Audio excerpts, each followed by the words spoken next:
కుజదోష నివారణ కోసం ఒక మంత్రం తెలియజేస్తాను. పెళ్ళి ఆలస్యం అయిపోతుంటుంది, కుజదోషం బాధిస్తూ ఉంటుంది. అలాంటి వాళ్ళకి సుబ్రహ్మణ్య స్వామి మంత్రం అనేది చక్కగా పనిచేస్తుంది.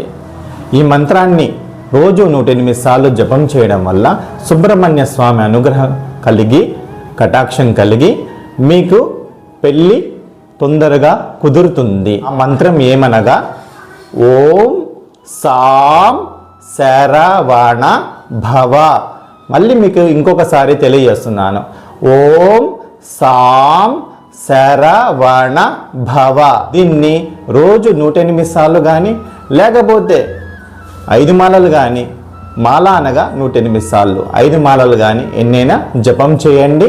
మీకు తొందరగా వివాహం కుదురుతుంది. ఈ మంత్రంతో పాటు మీరు 9 మంగళవారాలు కానీ 9 ఆదివారాలు కానీ సుబ్రహ్మణ్య స్వామికి పాలు పోయండి. అంటే నాగమ్మకి పుట్టలో కానీ విగ్రహానికి కానీ పోయండి. మీకు మంచి ఫలితాలు కలుగుతాయి. శుభం కలుగునగాక.